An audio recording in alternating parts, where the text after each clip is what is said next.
നമസ്കാരം. വളരും തോറും പിളരും തോറും വളരുകയും ചെയ്ത ഒരു പാർട്ടിയാണ് കേരള കോൺഗ്രസ്. അത് എത്ര വളർന്നാലും വീണ്ടും വളർന്നുകൊണ്ടിരിക്കും. ഓരോ വിഭാഗവും വളർന്നുകൊണ്ടേയിരിക്കും.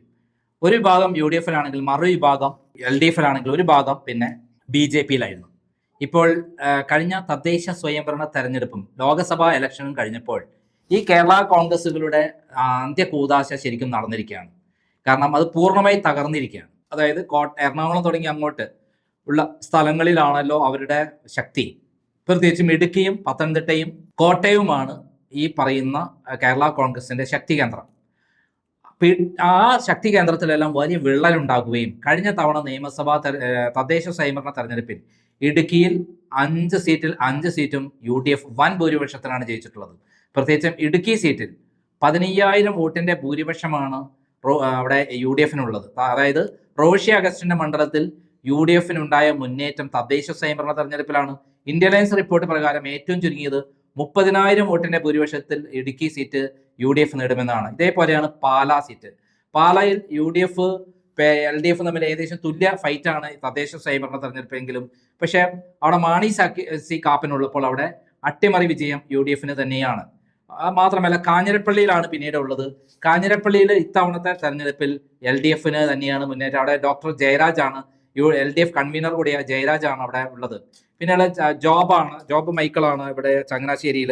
ജോബ് മൈക്കിൾ ചങ്ങനാശ്ശേരിയിലെ നല്ല ഇത്തവണ അവിടെ ചങ്ങനാശ്ശേരി യു ഡി എഫിന് വൻ ഭൂരിപക്ഷം നേടിയിരിക്കുന്നു എന്നുള്ളതാണ്.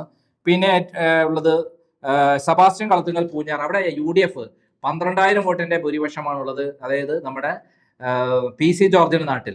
പിന്നെ ഉള്ളത് നമുക്കറിയാം റാന്നിയിൽ പ്രമോദ് നാരായണനാണ് അവിടെ വിജയിച്ചിട്ടുള്ളത്. ഇത്തവണ 10,000 വോട്ടിന്റെ ഭൂരിപക്ഷത്തിന് യു ഡി എഫ് ആണ് മുന്നിൽ. പത്തനംതിട്ടയിലെയും കോട്ടയത്തെയും അതേപോലെ ഇടുക്കിയിലെയും മൊത്തം സീറ്റ് എന്ന് പറയുന്നത് 19 സീറ്റാണ്. ഈ 19 സീറ്റിൽ 17 സീറ്റും യു ഡി എഫിന് അനുകൂലമാണ്. ബാക്കി 2 സീറ്റ് എന്ന് പറയുന്നത് വൈക്കവും പാലയുമാണ്. ഈ 2 സീറ്റും കൂടി പോയി കഴിഞ്ഞാൽ ഈ 2 സീറ്റും കൂടി കിട്ടിക്കഴിഞ്ഞാൽ 19 സീറ്റും ഇത്തവണ വൻ ഭൂരിപക്ഷത്തിന് യു ഡി എഫ് വിജയിക്കുമെന്നുള്ള ഇന്ത്യ അലയൻസ് റിപ്പോർട്ട് നിലവിലിരിക്കുമ്പോഴാണ് ഇതെല്ലാം കണ്ട് ഞെട്ടിപ്പോയ ജോസ് കെ മാണി അദ്ദേഹം ഇപ്പോൾ സോണിയാഗാന്ധിയുമായിട്ട് സംസാരിച്ചിരിക്കുന്നു. ഫൈനൽ റൗണ്ട് അവർക്ക് ലോക്സഭ, നിയമസഭ, രാജ്യസഭ സീറ്റുകളുടെ കാര്യത്തിലുള്ള ഒരു തർക്കമാണ് നടക്കുന്നത്.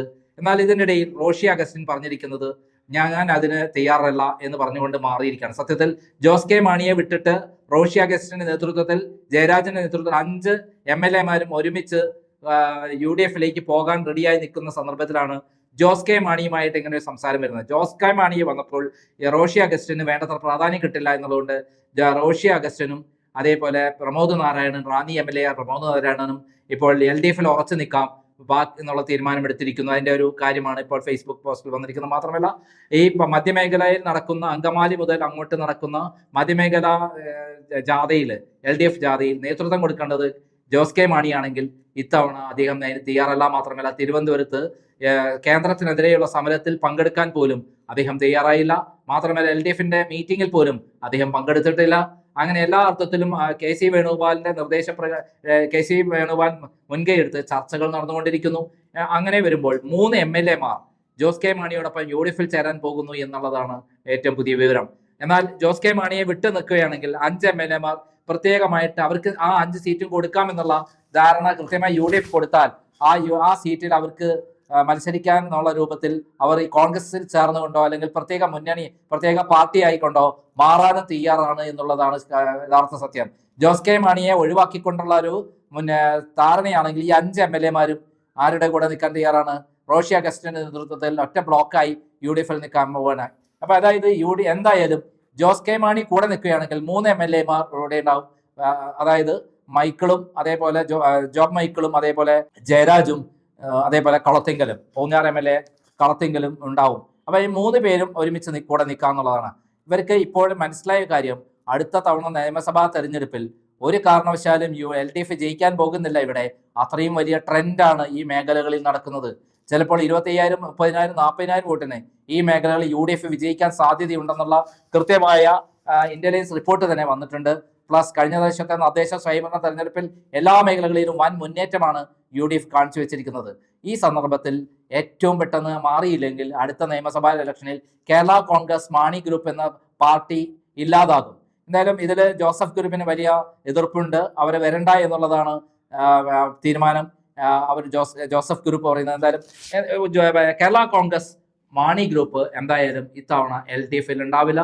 ഒന്നുകിൽ പിളർന്നിട്ടാണെങ്കിലും LDF UDF-ലേക്ക് വരും. അത് ദോഷവും ഉണ്ട്, അനുകൂലവും ഉണ്ട്. പ്രത്യേകിച്ച് മാണി സി കാപ്പൻ പാലാ സീറ്റ് വിട്ടിട്ട് ഒരു കളിക്കും തയ്യാറാവില്ല. മാണി സി കാപ്പന് വിടാൻ പറയുന്നത് UDF-ന് മര്യാദയുമല്ല. കാരണം പാലാ പോലുള്ള ഒരു സീറ്റ് ജോസ് കെ മാണിയോടെ ഏറ്റുമുട്ടി അവിടെ ഒറ്റയ്ക്ക് നിന്ന് അവിടെ UDF-ന് സഹായത്തോടെ വിജയിച്ചിട്ടുള്ളത് മാണി സി കാപ്പന്റെ കഴിവ് കൊണ്ട് തന്നെയാണ്. തീർച്ചയായും ആ കഴിവിനെ നമ്മൾ അംഗീകരിച്ചേ പറ്റുള്ളൂ. ജോസ് കെ മാണി നിർബന്ധമായിട്ടും അതുകൊണ്ട് ജോസ് കെ മാണിയെ ഒഴിവാക്കിക്കൊണ്ട് 5 MLA-മാരും ഉൾപ്പെടുത്തിക്കൊണ്ടുള്ള ഒരു സംഭവത്തിനും തയ്യാറാണ് എന്നുള്ളതാണ് സത്യം. ജോസ് കെ മാണി വേണ്ട എന്ന് പറയുന്നത് റോഷി അഗസ്റ്റിനാണ്. റോഷി അഗസ്റ്റിന്റെ ആവശ്യം ജോസ് കെ മാണി ഉണ്ടെങ്കിൽ ഞങ്ങളില്ല. അതേസമയം ജോസ് കെ മാണി ഉണ്ടെങ്കിൽ ജോസ് കെ മാണി ഇല്ലെങ്കിൽ 5 പേർ ഒരുമിച്ച് നിന്നുകൊണ്ട് UDF-ൽ വരാം. ഈ വിധത്തിൽ ആകെ തകർന്ന് തരിപ്പണമായിരിക്കുകയാണ്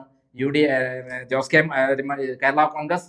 എന്തായാലും വളരും തോറും പിളരും തോറും വളരുകയും ചെയ്യുക എന്നുള്ള സിദ്ധാന്തം ക്രമേണ ഇല്ലാതായിക്കൊണ്ടിരിക്കുകയാണ്. അങ്ങനെ വരുമ്പോൾ ഇപ്പോൾ ഏറ്റവും പ്രധാനപ്പെട്ട പാലായുടെ ബിഷപ്പും അതേപോലെ ചങ്ങനാശ്ശേരി ബിഷപ്പും അതേപോലെ കാഞ്ഞിരപ്പള്ളി ബിഷപ്പും UDF-ലേക്ക് പോകണമെന്ന് കട്ടായം പറഞ്ഞിരിക്കുകയാണ്. ഇല്ലെങ്കിൽ അവർ കോൺഗ്രസിന് അനുകൂലമായ നിലപാടെടുക്കും എന്ന് പറഞ്ഞിരിക്കുകയാണ്. അത് തന്നെയാണ് ഇത്തവണത്തിൽ വളരെ ശക്തമായ രൂപത്തിൽ UDF-ലേക്കുള്ള ഒരു മാർഗം അവർ തേടുന്നത്. ജോസ് കെ മാണിയെ ഒഴിവാക്കിക്കൊണ്ട് ഈ 5 പേരെ എടുത്തുകൊണ്ടുള്ള ഒരു മുന്നേറ്റം നടത്തുകയാണെങ്കിൽ അത് 5 സീറ്റ് കിട്ടും ചെയ്യും. UDF-ന് ആ 5 സീറ്റ് ഉറപ്പിക്കുകയും ചെയ്യും. അവർക്ക് 5 സീറ്റ് കൊടുത്താൽ മതി. അല്ലെങ്കിൽ 10 സീറ്റെങ്കിലും കേരള കോൺഗ്രസ് മാണി ഗ്രൂപ്പിന് കൊടുക്കേണ്ടി വരും. ഏറ്റവും നല്ലത് 5 MLA-മാരെയും അടർത്തിയെത്തിക്കൊണ്ട് അവർ ഒരുമിച്ച് UDF-ലേക്ക് വരുന്നതായിരിക്കും നന്നാവുക എന്നുള്ളതാണ് സത്യം. ഈ മധ്യമേഖലാ ജാഥ നടത്തുമ്പോൾ കേരള കോൺഗ്രസ് പോകുന്നതോടെ വീർപ്പിച്ച ബലൂൺ പെട്ടെന്ന് എങ്ങനെയാണോ ഇല്ലാതാകുന്നത്, ഊതി വീർപ്പിച്ച ബലൂൺ ഇല്ലാതാകുന്ന സ്ഥിതിയിലായും കേരള LDF എന്നുള്ള സ്ഥിതിയിലേക്ക് മാറും. എന്തായാലും കേരള കോൺഗ്രസ് പിളരുമോ അല്ല ഒന്നിച്ച് 5 MLA-മാർ UDF-ലേക്ക് പോകുമോ എന്നതാണ് ചോദ്യം. നന്ദി, നമസ്കാരം.